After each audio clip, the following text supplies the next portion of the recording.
Hi, I'm Lizzie, and I'm joined by Esther today. We're here to show you a 5-minute sequence that will help to bring mobility to all of your joints. So we'll start by just getting you to stand on your mat and take some time to bring awareness to the feet. They could be about hip-width apart, and just take a moment to lift your toes up and spread the toes out so you're opening up through the diaphragm of the foot, through the inner arch, and you can replace the toes down. Now if you soften the knees, take a moment to soften the knees so that you can just find some awareness of your hips, that you're not drawing the tailbone out behind you too much. You can do that to show. So that would be compressing the lower back, but also you're not drawing the tailbone down where you're bringing too much emphasis into the extension. But really it's about opening up through the pelvic floor, and then you can let your knees lengthen a little bit without overextending. And then as you draw your awareness up to the top of the body, it's almost as if you would imagine the arms suspending down from a hanger, like the shoulder girdle is a bit like a clothes hanger. And then as you bring the awareness up, just let your head feel almost like it's floating up on the top of the vertebral column. And so we'll start with the very first joint, if we would work from the top down, which is the atlas and occiput joint. Now, a lot of us may be a little bit confused about where the neck actually ends, and we may think that it's more near the chin, when in actuality, the very top of the neck is more along the nose and the base of the occiput, or even a little higher than the base of the occiput. So we'll begin just finding a little bit of mobility in this joint as you find a nodding action.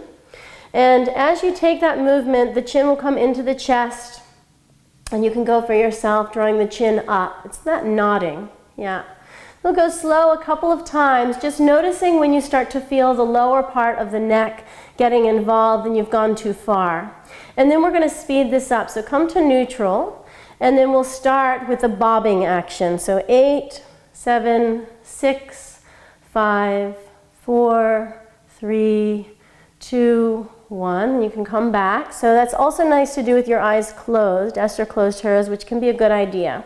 Now the next vertebrae is a little bit lower, and that's the second vertebrae, which creates that no action. So take a moment to first go slowly, and you're doing this for yourself to find out where there may be some restrictions within that particular joint. And then coming back to center. We're going to go fast now. Again, as you go, it's like there's a fixed point. So it's like almost one of those car dogs. So let your head be completely resting on the fixed point. 8, 7, 6, 5, 4, 3, 2, 1. And we come back to a neutral point. Now the third action is going to be bringing the ear over to the shoulder, not the shoulder to the ear. So take your time a couple of times to see where you may feel restricted on one side versus the other. You go slow with awareness, making sure the rest of the body isn't getting involved. But also when you have pain, moving slowly and seeing if you can move through that pain, it can often be a way of opening up space that has been constricted from also fear. When we injure ourselves, we can not want to go there because it hurts a little bit. Okay, now we're going to go a bit faster. So very quick, 8, 7, 6, 5, 4, 3, 2, 1. Yeah, and then come back to a center. Now your eyes can reopen here. We're going to get into the shoulders. So as you inhale, draw the shoulders up, and exhale the shoulders back and down, letting the arms dangle. We'll go a bit quicker for 8, 7, 6, 5, 4, 3, 2, 1. Come back to a neutral place. And then as Esther brings her shoulders up, she's going to go forward this time, shoulders away and down. So 8, 7, 6, 5, 4, 3, 2, 1. Great. Okay, this time we're going to get into the whole of the arm. So bring your arms forward, palms facing up, and we'll do the first time slow. So bring the hands together to touch. As you inhale, the fingers will come toward the sternum and then down to the navel, the wrists draw together, and exhale the arms away. And then we'll speed this up for 8, 7, 6, 5, 4, 3, 2, 1, and we'll come back to the center point so palms can face up for a moment. Notice Esther's really getting into the elbow and the shoulder as well.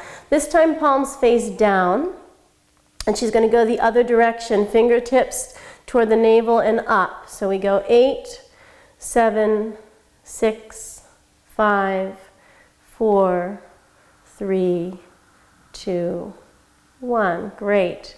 Okay, now hands can come onto the hips. We're going to look for the joint mobility in the hips, specifically where the femur, the big thigh bone, meets the pelvis at the greater trochanter, which is this bit here.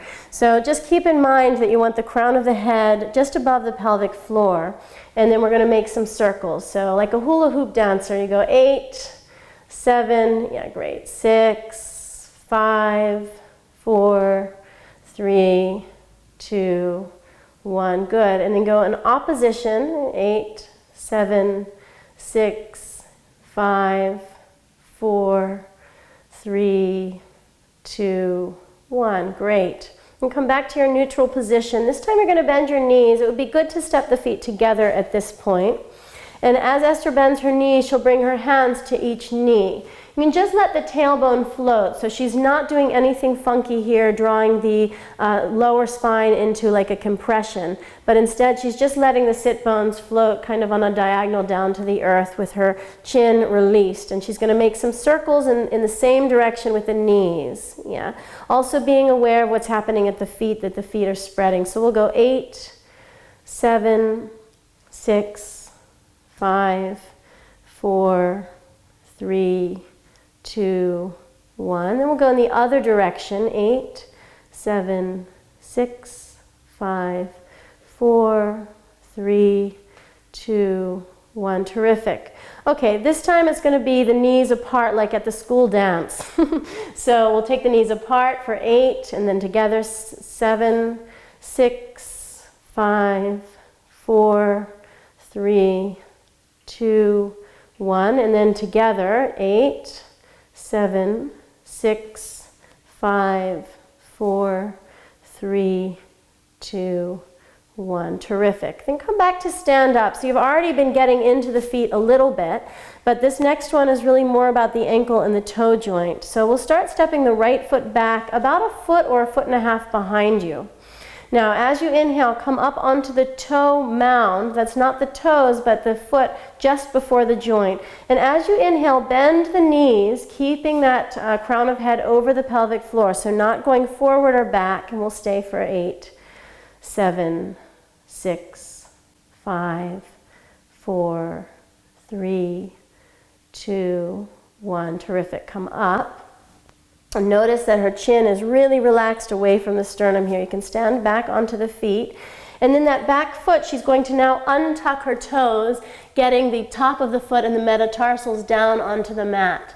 And then it's going to be the same thing as she very mindfully bends her knees, keeping the crown of the head over the pelvic floor, opening up the front of the ankle, a place we don't get into very often. 8, 7, 6, 5, 4, 3, 2, 1. Terrific. And then come up. And we'll bring the right foot to meet the left, and we'll do the other side now. So again, that left foot is back about a foot.